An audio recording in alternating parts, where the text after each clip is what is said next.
Hey there, everybody.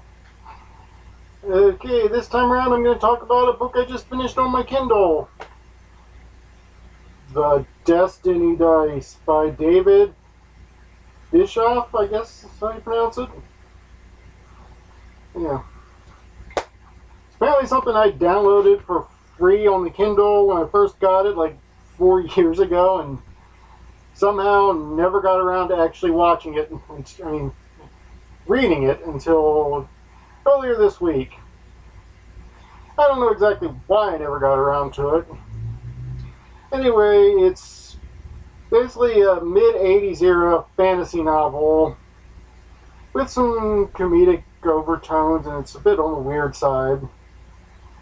Let me read you the first chapter, part of the first chapter, which will actually give you a sense of a bit of the weirdness, really.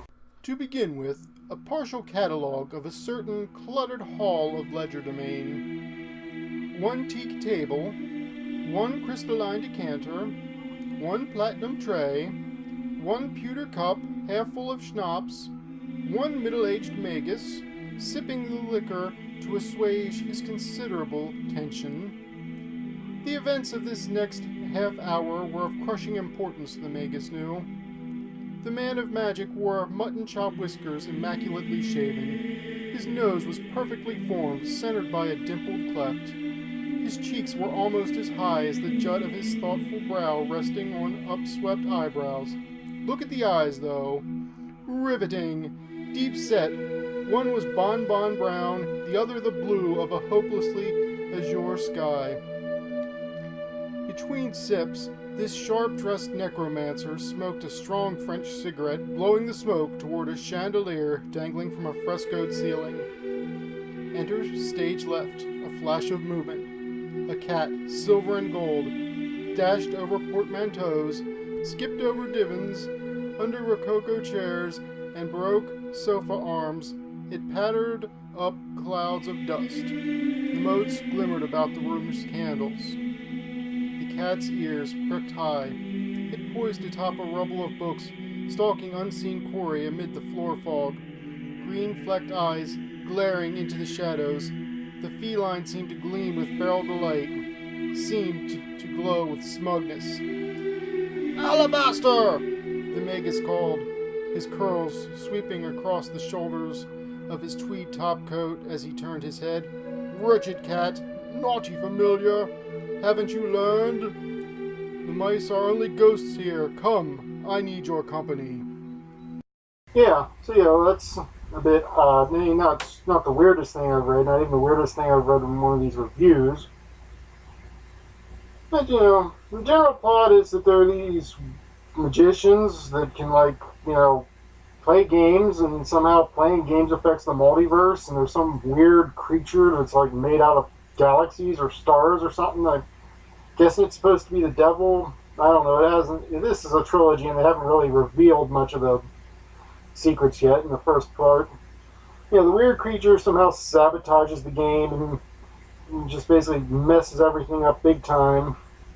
So that the princess was supposed to be rescued by the knight, instead ends up not being rescued because the only person who's there is Ian Farthing, who's, I guess, sort of the protagonist of the game part of the story. He's basically like a hunchback with a club foot and a cleft palate, and he's a foundling who's raised by cobblers and generally not particularly brave, and basically completely fails at rescuing the princess. And there's also the other story about the gaming mages and what they're doing, and it's basically the whole thing is a bit on the confusing side, I thought. It really reads a lot like a parody in spots. I mean, it's got some really funny parts, but there's also other parts where the humor just falls flat. It almost seems like it's a take on the Dungeons and Dragons role-playing game style of fantasy with the whole gaming thing, and there's magic dice that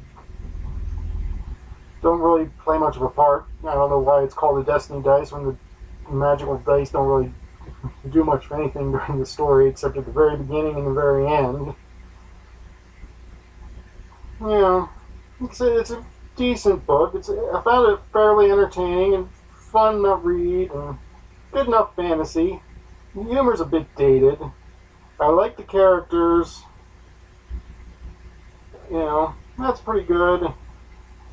One other problem I had was it seemed to be a bit of a mishmash, and parts of it seemed like it was trying to be a comic fantasy, you know, like Terry Pratchett type of thing, only from the 80s. So I guess more like a Craig Shaw Gardner or something. He was one of my favorite comic fantasy writers from back in the late 80s and early 90s. But yeah, this isn't quite as funny as any of those. And it also tends to be a little too more like a serious fantasy story in spots, so it's kind of like two styles mixed together that don't really work together all that well. That said, I don't think it's a bad book. In fact, I wouldn't even call it mediocre. I'd call it a little above average. That's why I'm going to give it 3.5 gas masks. So that's, you know, not what I'd call a really good book, but not even bad enough to be mediocre. Just a little above average, good enough that I might actually read the second volume in the series to see if it's any better. If I can. I mean, they're all available on the Kindle. This one I've gotten for free, but the publisher, this particular edition I have, is gone. And the current edition is not free, but like $4, which is maybe a little more than I'd like to spend for a book that old, but not super expensive either. Yeah, so I might pick up the second volume and do a review of it eventually. But before that, there's plenty of other books on the Kindle I've got. I mean, plenty of other print books I've got. So who knows? Well, if you think I should review the second one, feel free to leave a comment. Until then, keep reading books, and I'll keep reading, and hopefully I'll have a review of Brainy Dear Jones up in the next day or two. Until then, bye. If you like this video, please click subscribe or watch some of my older videos. If you think the book I reviewed sounds interesting, buy a copy. There are always links to the Amazon store in the description for this book and any other books I mentioned. If you have any suggestions on other books I could read, or any other comments, queries, insults, or anything else you want to say, please feel free to mention it in the comments section.